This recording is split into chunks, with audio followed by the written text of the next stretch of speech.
بابیانە سەر بارودۆخی هەرێمی کوردستان. ئێستاکە هەرێمی کوردستان زۆر کەسان بێزاری دەبڕن لەو بارودۆخی کە تێدایە، ئێوە چۆن لێ دەڕوانن؟ خۆی بارودۆخێکی ناخۆش هات بەسەر کوردستانە، بە تایبەتی دوای شەڕی داعش و ئەو بڕینی موچە و بوجەی کوردستان لە حکوومەتی عێراقەوە بەڕاستی کوردستانی برد بەرەودۆخێکی زۆر ناخۆش و گرنگ. بەڵام الحەمدوللا وردە وردە توانیمان لەو ناخۆشیە دەرچین و خۆ زین لەگەڵ ئەوەشە لەگەڵ ئەو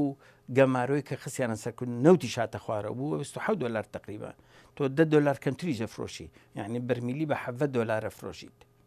هینی کوردستان. بەڵام وردە وردە پارەی نەو چۆ سەرەوە، وەزعی کوردستان باش بوو. ئێستا هیوادارن لەگەڵ حکوومەتی تازە علااقاتیش باشترە و ئەو پارەی کە تەرخران کراوە لە بوجا زۆرترە وەک لە جاران بۆ کوردستان و هیواداری حکوومەتی تازە کە تشکیلە بیا ئەو سەی موچەی کە پێڵم پاشە کەوت ئەوەش نەمێنێت. باشە هەرێمی کوردستان کە لەسەر دەریایەکی نەوتە دانیشتووە هەر لە خانەخینەوە بگرێت تازاخۆ بۆ بەم شێوە لێ هات. خۆی آخر وەکو پێم وتی قیمەتی نەوت هاتە خوارەوە، گەمارۆ هەبوو لەسەر نردنی نەوتی کوردستان بۆ دەرەوە، هەتاکوم بازار وردە وردە بازاری بۆ کرایەوە بۆ غازەکەی ئیشکرا. ئەمە وەختێوێت، یعنی ڕاستە ئاخر تۆ مانگانە پارەیە، بەڵام ئەم ئیشە کە تۆیکی ساڵێک دەوێت کە بیخیتە سەرخەتەکە، ساڵ دو ساڵ دەوێت تاکون ئینتاجی ئەو شەریکاتەوە. زۆر شەریکاتیش کە داعش هات هەموو چوونە دەرەوە لە کوردستان، شەریکاتی کەش هەموو چوونە دەرەوە، تەسیری کردە سەر ئابووری کوردستان لە هەموو ڕێکەوە، نۆکوات لە نەوتەوە لە بیناوە لە اقتصادەوە لە هەموو ڕۆکانە تەسیری کردە سەر کوردستان. باشە کە دکتۆر سامان هەر وڵاتێک بەرنامێکی درێژخایەن داهەنێت بوو وڵاتەکە یاخۆ بوو ئەو ناوچە کە بڕێوە دەباتن هەرێمی کوردستان بەو هەموو پارێکە لەژر دەستیا بوو، چه بەرنامێکی دانابوو بۆ ئایندە؟ بەداخەوە تەختیتیاندا نابوو، بەڵام حسێبی ڕۆژی ڕەشان نەکرد بوو. یعنی تەختیتێکی زۆر هەیە بۆ کوردستان گەشانەوە، بەڵام تۆ کە تەختی دەکەی ئەبێ حسابی ئەوەش بکەیت، حسابی ڕۆژی ڕەشش بکەی، ئەبێ پارەی احتیاطیت هەبێ. مەسەن ئەگەر تۆ $100 بێ $100 وەرگری مانگانە، ئەبێ سەی دەی بخەیتە ئەولاوە. یعنی بۆیە بوجەکە ئێمە لەسەر سەی 100 دەماننە لەسەر سەی 90، ئەمان لەسەر سەی 110 سەرفیانەکرد. باشە کەسانی گەڵیان گەر کەسانی شارەزا ئەو وڵاتیان بەڕێوە بەبردایە نەگەیشتە ئەم بارودۆخە. کەم و کوڕی هەیە لە کارەکان، خەڵکی شارەزا هەیە ئیژەکەن، بەڵام خەڵکی زیاتر دەوێت، خەڵکی دڵسۆز دەوێت کە بتوانێت کارەکە بکرێت. هەندێک کەس هەن هەر خۆیانە هەرم دەموچەوانن، لەبەرەوە گۆڕینیان زۆر گرنگە بۆ ئەوەی خەڵکەکە هیوایەکی زیاتر هەیە بێ. خەڵکی پسپۆری باشمان هەیە، کەنزێکی هەر نەوتەکەمان هەیە، کەنزێکی ئاڵتوونی پسپۆرانمان هەیە لە دەرەوەی وڵات. هیوادارین بەکاریان بێنن ئیستیشارە بکرێ ئەم خەڵکانەی کە لە ئەمریکا، لە ئەوروپا، هەمووی لە کەنەدا، لە ئوسترالیا، ئەمانە خەڵکی پێشکەوتون و ئیشی گەورەژەکەن لە وڵاتانە، ئیسیفادایان لێ بکرێت، بانگیان کەنەوە، ئیستیشارەیان پێ بکەن. ئەوە گرنگیە بۆی دو ڕۆژی میلەتەکەمان و اقتصادەکەمان. ئاماژە لە شتێکی هین کرد، زۆر کەسان کە لە دەرەوە گەڕانەوە کەسانێک لە ناوەی وڵات بە شوەیەکی ناشیاو لەگەڵانە ڕەفتارکردن، وەکو ئەوەیە بترسن کارەکەیان لەدەست بدەن. زۆر ڕاستە، خەڵکی شارەزا هاتەوە، خەڵکی پسپۆر هاتەوە، خەڵکی شارەزا و زانا دوورخرانەوە لەبەر ئەوەی ئەترسان وەکو بەعەقڵێکی کۆنەوە ئیژەکەن کە نابێ کەس لە من زیرەکتر بێ، من لەم کورسیام بینەما لەم وڵاتانە کەمترین کەسە بێ لە خۆی زیرەکتر بێ اینجا تەعینێکات بۆ ئەوەی ئەوان سەرکەون کە ئەوان سەرکەوتە منی سەرەکەوم، خۆی بێ فکرەکە وابێ ئەو کەسانەی کە تەعینەکرێن هەموو خەڵکی لە من زیرەکتر بن بۆی من پێشخەن. بەس لە بڕواایدان کەسانی شیاو لە پۆستی شیاون هەندێکی تایە، بەڵام بەعامەکەنە. هیوادارین لەم حکوومەتی تازایە ئەو کەم و کوڕێکە هەبوو لە حکوومەتەکانی کە ئەمە تەجەنوبی بکە و بینا بکە لەسەر ئەو شتا باشانە، بەڵام ئەبێ بە ئابوووریەکانی بگۆڕیانی داهاتی ئابووری بگۆڕێت، ئەتیمادی سەیسە لەسەر نەود نەبێ، ئەبێ لەسەر کشت و کاڵ بێ، لەسەر پیشەزازی بێ، لەسەر یعنی تەنەوع هەبێ لە ئیراداتی، چونکە ئەگەر نەوتەکە وەستا ئەم ئیراداتانی کە ئیستا هەیە لە بڵین ئەگەر زیراعەمان هەبێ کشتتوکاڵمان هەبێ زیراعەمان هەبێ ئەم پارەیە نایەت بە یەک چەکیەت و بە 100 چەکە ڕاتە دەرەوە یعنی پارەکارەوە نەگەشتە دەست خەڵکەکە مۆزەفەکە چێتە بازار سەرفێکە ئەو پارێش کابرا نەختی قانجازی لێکا باقی چێتەوە بۆ ئەو شوێنانی کە ئیسرادمان کردووە سەینەوە پێنجی شت ئێمە سەینەوەی ئیسرا دەکەین ئەوە یعنی خەتەرەکەی لەسەر کوردستان پارەکە لە کوردستانە نامێنێت بەس کێ بەرپرسێ لەوە لە ژاتیەوەی شتی خۆماڵی بەکاربێنن ئەچین لە دەرەوە چ لە تورکیا وای خۆت لە ئیران وە خودت چی بڵم شوێنی شتی خۆماڵیمانە ئەبێ هەوڵ بدەین یعنی دوو شت لێرە کاکە ئەبێ ئەو معملانی کە هەیە لە کوردستانە معملێکی زۆر هەیە ئەبێ حیمایە بکرێ حیمایە چۆنەکرێ مەسەن تۆ معملێکی ئەلمینیومت هەیە ئەلمینێنی کە لە دەرەوەیەت ئەبێ ئەو نظری بێ بخیتە سەر لەوەی خۆت گرانتر بێت دکتۆر سامان جارانی وتیان کوردستان سەبەتەیە سەبەتەی خواردنە و هەر شتێک بوو زۆر بەش نە هەر عێراق بەشەکانی تریش بۆ ئێستاکە و سەبەتە چۆڵە ئەچیت لە دەروە دێنین بۆەوەی پڕێکەی خۆی ئەگەربەریتەوە زمانی سەدام حسێن کە ئەو معسکرانەی دروست کرد خەڵکەکەی لە شاخ و لە مەزارع و لە کشتتوکاڵەوانەی کرد کۆی کردەوە لە ناو ئەم و جەماعاتانە لەگەڵ ڕۆژ بە ڕۆژوای لە خەڵکەکە کرد لە باتی بێبوون تچ بوو بەوەی کە ئەخوات بەس یعنی ئینتاجی نەما تەماشاکەی گەنممان هەموو عێراقی بەشەکرد ئەنات هەموو نوع سەوزەیەکمان هەبووانە وای لات خەڵکەکەی کوشت یعنی زراعەتی کوشت لە اقتصادا بۆەوەی هەر اعتیمادی هەبێ لەسەر حکوومەت اعتیمادی هەبێ لەسەر کۆبۆن کە ئەیا بە خەڵک بەفق ئەمە ڕۆن ئەمە شتا ئەمانە ئەمە نابێ بمێنێ ئەبێ ئیمڕۆم حکوومەتە ئەبێ هەوڵێکی زۆر ببینە کە تەنەوع بکە لە داهاتی اقتصادیە ئەوەش ئەوەیە کە بەهێزکردنی کشتتوکاڵ بەهێزکردنی وحیمایی ئینتاجەکانیان منتاجەکانیان ئەوە زۆر گرنگە یعنی تۆ ئینتاجی هەیە تەماتەیە لە عانی تەماتە ناڵم خەڵکیکە بێت یان ئەگەر بژێنم وای لێکم گرانتر بێت لەوەی خۆمان بەس لۆ بەڕواایەدا ئێستا و حکوومەتێک کە بە نیازن درستی بکەن هێشتا ئاستەنکی زۆری لە بەردەمایە بتانی پاش 27 ساڵ بەڕامە ڕێژکی پێشکەوتوانەتر بکات بووە هەرێمە هەموو خەڵکی واداری ئەوەیە منیشی وادارم وەکو جەنابشی وادارین کە دوا ڕۆژەکە بێ بەرەو ئەوە بڕوات تەنها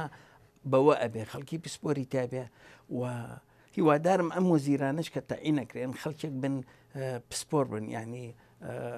من قەیناکە حزبی بێ لەسەر سەرم بەڵام ئیمکانێتی هەبێت یعنی ئەو حزبێک کە تەقدیمێکە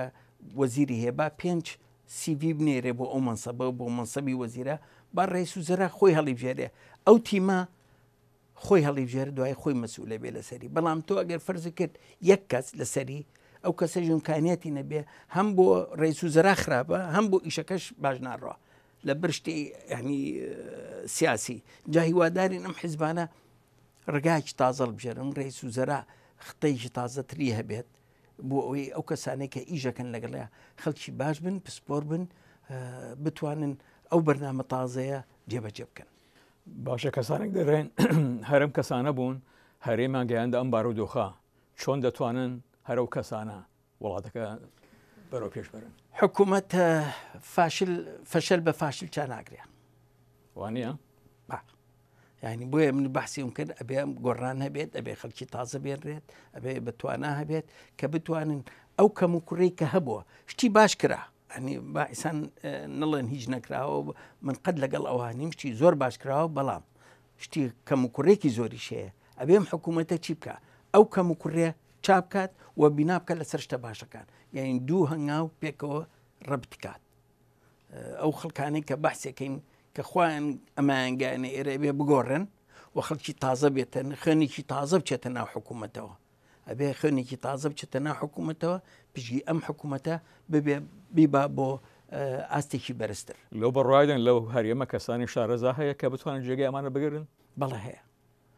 هەیە ئینسانی دڵسۆزی زۆر هەیە کە ئەتوانن ئەمیشە بکەن و بکوشی پێم وتی خەڵکی دەرەوەشمان هەیە ئەومان لەبیر نەچێت یعنی خەڵکێکی پسپۆرێکی بڵم چی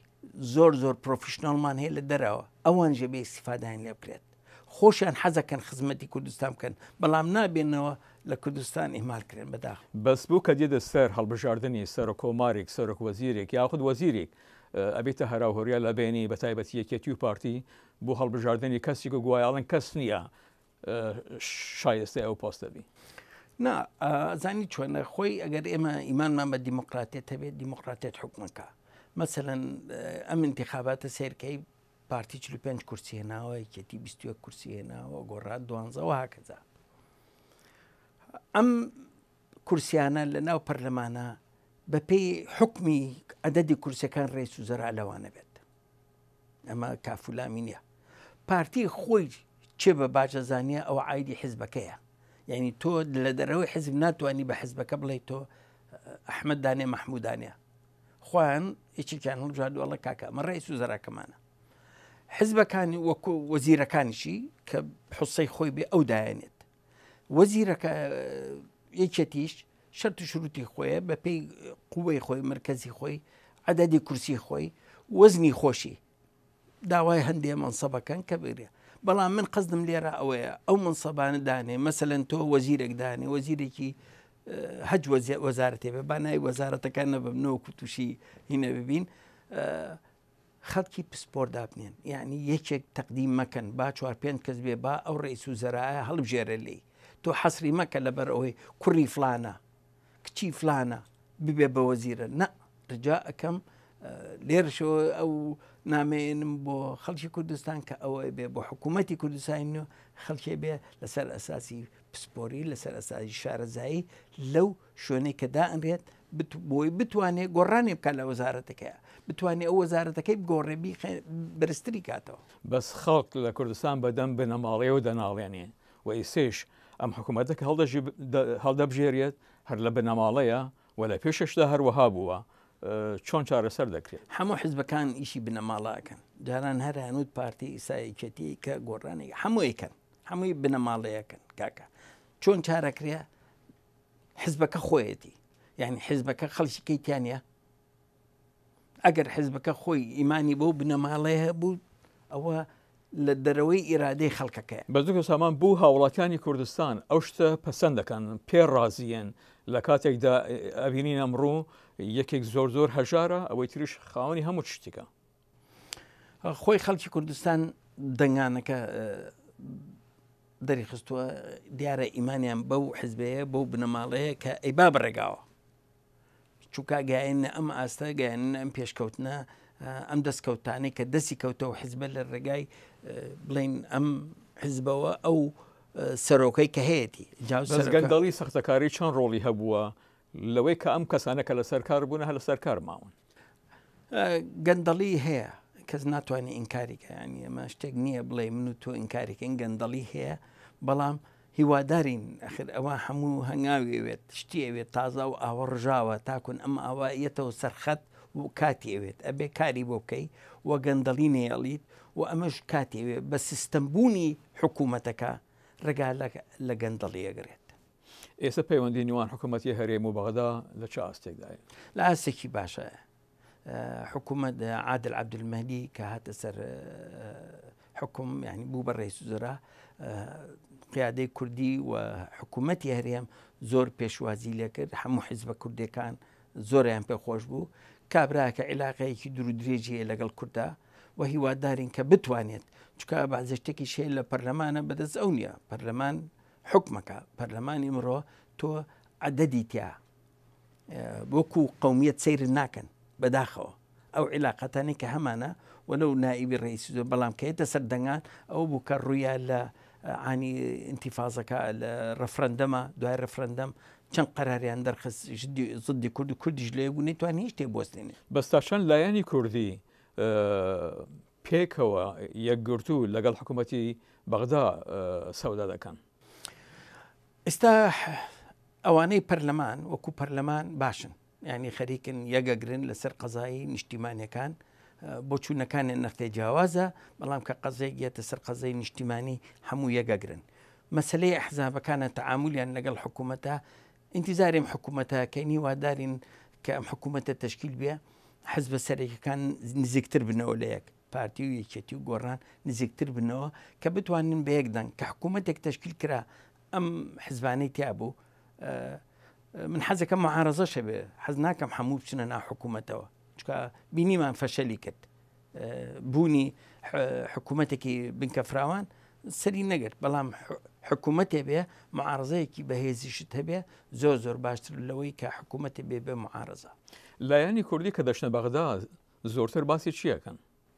وڵا باسی دەستکەوتەکانیان بە پێی دەستور ئستا ئمڕۆ ئەوێ لەگەڵ حکوومەتی عێراقا بە دەستور ئیشکەیت چکە ئەوان هەموو قسەیەکیان کرد لەسەر ڕفرەندەم و دوای ڕفرەندەم و دوای مەشاکیلەکان هەموو ئەنود بە پێی دەستور. بەڵام ئەوان چی هەڵەبژێن ئەو خاڵانە هەڵەبژێن لە دەستورە لە مەسلحەتی ئەوانەی کە لە مەسلحەتی ئێمە دوورەکەونەوە لێ مەسەر مادەی 140 یەکێکە لە هەرە مادە گرنگەکانی دەستوری عێراقا زۆر نزیکی ناکەونەوە. هیوادارم ئەم ئەندامی پەرلەمانە تازەی کە لە پەرلەمانی عێراقن و حکوومەتی کوردی تازە کە هەوڵ بن و حیزبەکان هەمووشان متفق بن لەسەر ئەو مادەیە کە بتوانرێت جێبەجێ بکرێت لەم 4 ساڵی داهاتوە. ئەگەر کەسی وەکو ئیوە نیۆنەری حکوومەتی هەرێم وایەوە لە بەغدا بشوە بۆ دانوستاندن خاڵی هەرەسەرەکی چی بوو کە بیخێدە بەردەستی حکوومەتی عێراق؟ یەکەم خەڵکێک و منەگەر بچێتە ئەوێ هیچ باگرانتێکی هیچ ترسێکی نییە لە حکوومەت بەس بەرژەوەندی میلەتەکەی خۆیەوێت. یعنی ئەوە نییە من لەبەرەوەی حیزبی یەکترێ ناچن و خاتر و خوتوریتیانە بەرژەوەندی میلەتەکەمان مادەی 140 ئەوە ڕقم یەکە کە دایانەی علاقاتی پێشمەرگە وجودی پێشمەرگە مەسەلەی بوجە ئەم سێ خاڵە گرنگیانە کە بتوانین دەسی پێ بکەین لەگەڵ حکوومەتی عێراقیە و گفتوگۆەکە لەسەر ئەو ئەساسانە و بەڕێی من ئەبێ بۆ ئەم مەسەلانە کە ئەم سێ نقطە ئەساسانیە وەفدێ دروست کرێ ئەو وەفدا عایدی حکوومەت بێ عایدی مرکز بێ بەڵام حکوومەتی ئەقلیمێ بەڵام ئەمانە خەڵکی بێلەهان بن پسپۆر بن شارەزا بن کە دانیشن گفتوگویان لەگەڵا بکەن بەداخەوە خەڵکی واچێتە بەغا عەرەبیش نازانێت. باش دکتۆر سامان زۆر جار لە درژای ئەم هەموو ساڵانە نیونێرانی کورد لە بەغدا نەیانتوانی هیچ بریارێک بدەن پێش ئەوەی بگەڕێنەدەوە بوو هەرێم بوو مەسعود بارزانی و یا خۆ کاتە جەڵات تاڵەبانی یاخی ئێستاکەی ئەوانە لە بەرپرسن ئایا ئەمە کارێکی درستە؟ خۆی ئەبێ دائیمەن ئەندامانی پەرلەمانی عێراق هیچ نەبێمانی جارێک بێنە کوردستان لەگەڵ بەرپرسانی کورد یان ئەو بەرپرسانەی کە ئەچنە بەغا علاقاتیان هەبێ ینی بۆ یەڵم ئەو وەفدەگە دروست ببێت دائیمەن جسرێ دروستکەن ینی ئەو ئەندامانی پەرلەمان نابێ هەر خۆیان لە بەغا کە ئەنەماتر تەواو کوردستانیە نە ئەبێ ئەوان علاقیان هەبێ لەگەڵ پەرلەمانی کوردستانە لەگەڵ حکوومەتی کوردستانە دائیمەن ڕۆژ بە ڕۆژ لە ڕێگای نەکرێ هەر لە ڕێگای حیزبەکانەوە هیچ کەس بۆ حیزبی خۆی نە وەکو کوتلەی پەرلەمانی لە عێراقە ناو پەرلەمانە یەک بن و علاقاتەکانیشیان و تێبینەکانیشیان بە تەقریرێکی مشتەرەک بنێرن بۆ هەرێم بنێنن بۆ پەرلەمانی کوردستان کە قانونێک یەت ئەو قانونە بنێرن با گفتوگوی لەسەر بکرێ با خەڵکی پسپۆر لە قازای یاسا تر ئەو قانونێ بۆ ئەوەی کە ئێمە پشتگیریەکەین ئەو قانونێ پشتگیریەکەین ڕنگ باتەوە هێزێ با بە کوردستان نەوەکو عەکسەکە بێ قوانین دەرچێ زەرر با لە کوردستان. دکتۆر سامان ئەو ڕەخنە لە حکوومەتی هەرێم دەگرێت کە پرۆژەیەک دانن و یاخۆ استراتێژیەت بوو ئەو هەرێمە تەنها هەولێر و سلەیمان و دۆکیان لەبەر چاوە ئەسەن نە کەرکووک نە خانەقین نە شەنگار و ئەوانەی تر کە ناوچە ناوکۆکی لە سەرەکانە لە بەرنامە ڕێژیاندا نییە ممکنەش هەندی شت لەورێ لێرو لەوێ کراوە بەڵام بە گشتی نەخەیر هەر بەرنامەیەدارێ کەرکووکی تیانە بێسەر ناکەوێت خانەقینی تیانە بێسەر ناکەوێت شنگالی تیانە بێسەر ناکەوێت کاکە ئەو ناوچانە هەرچی خوێنە لە 61 شەو بیگرە لە 74 شەو کە شۆڕش ئێمە لە شۆڕشا بووین لەو وەختەشا و هەتاکوون ئیمڕۆ هەموو شەڕەکە لەسەر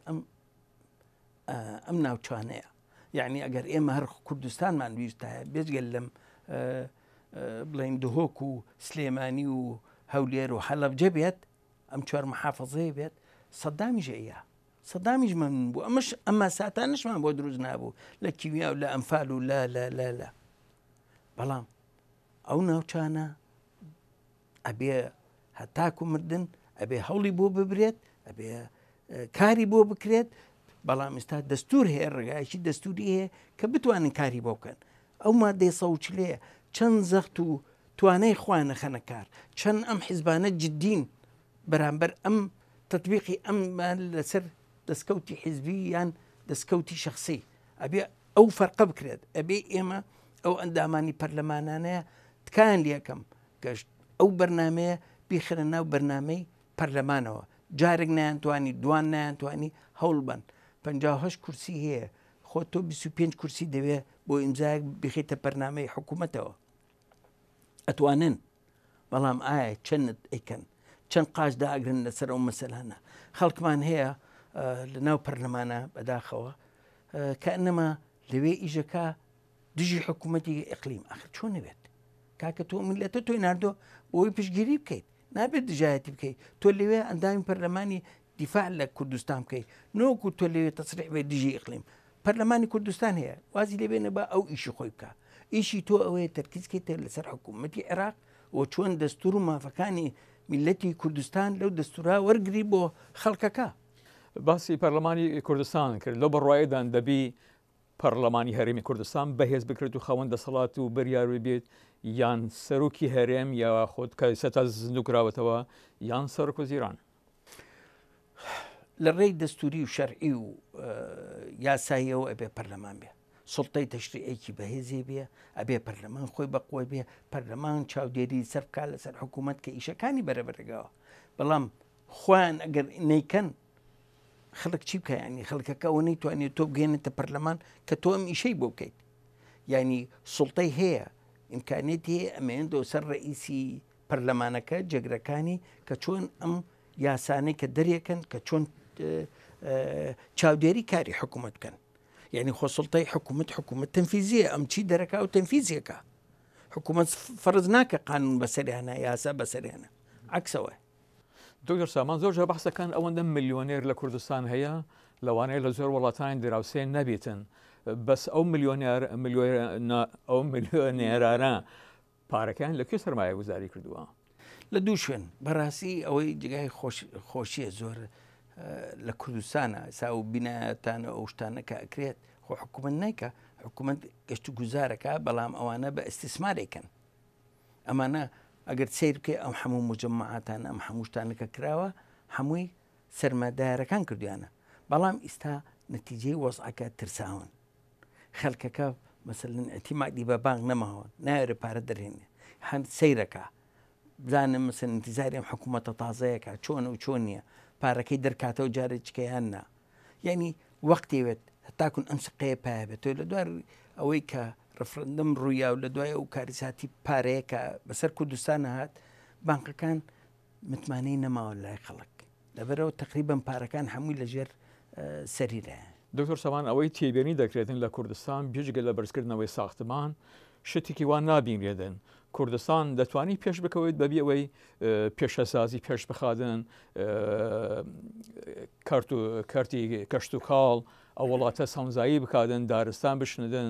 دار لە دەرەوەی بێنێدن میوەی نوێ کوردستانی کەتوانی بێتە تۆسکانی ئیتالیا شەراو دروست بکاتن داری زەیتون دابنێدن بۆوانە ناکرێت ئەکرێت شەرابیش دروست کراوە ئێستا لە کوردستان داری زەیتون و معمەلی زەیتونیش کراوە و معاملی زۆریش کراوە معاملی گەورەمانێ و ئینتاجی وەکو ئاسن وەکو چیمەنتۆ 4-5 معمەلی چیمەنتۆمان هەیە شتی گەورەمان هەیە بەڵام تۆ ئەبێت چۆن محافەزەکەی حیمایەکەی ئەوە گرنگە یعنی چیمەنتۆ هەیە لە کوردستانە چیمەنتۆش هەیە لە تورکیاوەیە چیمەنتۆ هەیە لە ئێرانەوەیە تۆ بێ چی بکەیت ئەبێ زەریبە بخەیتە سەر ئەو چیمەنتۆی کە ئێهێنن لە دەرەوە گرانتر بێت لەوەی خۆت وەکو هەر وڵاتی کەوایەکەن هەمووەکەن ئێمە زۆر جارەوە ناکەین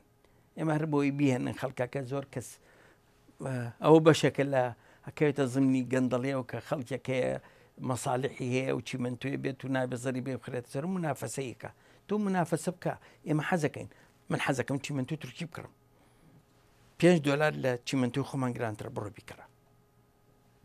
با هەبێت خۆ من ناڵم بیبڕە بەڵام زەریبێ بخەرە سەر نەختێک گرانتر بێت لە خۆماڵێکە وڵاتێکی تەندروست پێوەستی بە هاوڵاتیەکی تەندروست هەیە تا چەند لە بواری تەندروستیە بەڕاستی گەرنگیان پێداوە لە ڕێگای هاتنی ئەو هەموو دەرمانە بەسەر شوانە بەداخەوە لەو کارە زۆر باش نین تەندروست باش نییە سەحە بەعام باش نییە بەڵام هەوڵ راوە کواڵەتی کۆنتترۆل هەبێت نەوعێت هەبێت دەرمانەکان سەیترە بخرێتە سەر چەند بەرنامەجیان کرد لە کوردستان لەسەر ئەو مۆزوعی دەرمانە بەڵام ئێستاش هەر دەرمانی خراپێتە کوردستانەوە پێویستمان بە هەندێک معمەلی باشەیە کواڵیتی کۆنتترۆلەکە بەهێز کرێ نقاتی حدودەکانمان بەڕاستی لەوێ کوالیتی کۆنتترۆل هەبێ نەوعێت هەبێ و تەبان ئەمانەش نەتیجەی کە ڕوویان نەتیجەی بێپارەیی بوو هێوادارنی ئێستا پارە هەیە بتوانن ئیشەکە باشترکەن دووشت هەیە لێرە دوو قانون هەیە بێ دەرچە پێڵەن دکتۆر ئاکت پێشن ئاکت پێشن ئەوەیە کە نەخۆشە ئەچێ بوو خستەخانە شیرنقەیەکی بەغەڵەتی لێن مرد ئەڵ وەڵاوە کەس نیێ محاسبە بگرێت ئەو دکتۆرێشکە بیتە محاسبە دکتۆرەکانی ڕەفیقی بۆی داپۆشن ئەمە خەتەرترین شتە لە کوردستانە دکتۆرەکە غەڵەت دەکا کەس نیێ محاسبەی دکتۆرەکەش کات و ئەویش ڕۆی ئەم دووشتە ئەبێ چاپکرێت ئەبێ قانون دەرچێت لە پەرلەمانە بۆ حیمایی مواطن لە ڕێی سحێ و حیمایی مواطن بۆ مستهلک ناڵێم بۆ سحێکە ئەڵم و دکتۆریش ئەبێ حیمایە بکرێت بێ ئەوانش حیمایە بکرێ بەڵام بە قانون هەردووکی ئەو دووشتە زۆر گرنگە کە ڕێ بکرێ و داهێنانی دەرمانیش قانون هەیە بەڵام زۆر بەڕاستی تەطبیق ناکرێ و خەلەل زۆر هەیە لەوە و ئیشی زۆر لەسەرەکرێ ئێستا بەڕاستی ئیشێکی زۆر کراوە خاستە لە مودەدەی خێرا دەرمان زۆر کەم بۆ تۆ لە سەیدەرەکانە بە قاچاق هەیە ناڵم نییە بە عەدلم لەگەڵ تا بە قاچاقی شەرە فرۆشن دەرمان خۆم کڕیمە دەرمانی قاچاق چکە پێویستم پێی بۆ یان دەچمە کەرکووگەی کڕم بەڵام لێر لە هەمووی مهمتر ئەو دوو حیمایە دەرچێت لەگەڵ دەرمانەیم کرێت هیوادارم کە خەستەخانەکان زۆر زۆر کەم و کوڕیتایە یعنی ئەبێ شت زۆری ئەو سەکتەرەی کە تۆ بەحسەکەی تەندروستی پێڵەن زۆر گرنگە ئیشی زۆر جددی تیا بکرێت دکتۆر سامان بێگومان پرسیار زۆر هەیە و ناماوەی بابەتەکان هەموو تێکەڵاو بکەم و لە ماوە کورتەیشان ناکرێت لە کۆتاییدا تا چەند بە هیوان بۆ حکوومەتەی کە بریار وایە دروست بکرێتن کە بتوانانی بەرژەوەندیەکانی خۆیی نەتەوەیی بە نیشتمانی بپارێزیدن و ملکەچی ئەم وڵات و ئەو وڵات نەبیتن بۆ پشکردن لە کوردەگەی خۆی وەڵا طبعاً بۆمان دەرکەوت لە دوای ڕفرەندەم کە چێ دۆستمانە و چێ ڕفیقمانە ئەو دەوڵەتانەی وەکو عەرەب و فارس و تورک ئێمە نابێت قسەیان پێ بڵین چونکە ئەوان دوشمنتن و سابتن ناگۆڕێت نە ئیستا نە 100 ساڵێکە نە هیچ کاتێککە ئەبێ ئەتیمادکەینە سەر خۆمان ئەم حکوومەتە تازەیە ئەبێ لەو چاوەوە سەیری بکە کە ئێمە چی بکەین بۆ ئەوەی بەهێزتریکەین خەڵک لە کوردستان بە عام هیوایەکی بەرزیەیە کەم حکوومەتە ئیشی چاکتر بکات لە هەموو ڕوانەکانگاوە و هیواداریشن ئێمە وەکو خەڵکی کوردستان چیمان پێ بکرێت و خەڵکی دەرەوشەوە هیوادارم چی پێ بکرێت بۆی پێشکەوتن هەبێ لە هەموو بارەکانیشە و بەتایبەتی لە تعلیمیشە بەحسن نەکرد تعلیمیش مشکلەیەکی گەورەترمانەیە لەوێش بەڵام جامعاتی باش کراوەتەوە بەڵام زۆر بەداخەوە مستەوای تعلیماتەوە خوارەوە هیوادارین گرنگێکیش بگەین چونکە ئەوە بناغەی پێشکەوتنی هەموو میلەتێکە. دکتۆر سامان شاڵی ئەکادمیسیۆن و هەروە سەرۆکی پێشوەی کۆنگرەی نەتەوەیی کوردستان KNC زۆر سپاس. زۆر سپاس بۆ ئێوەی بەڕێزیش.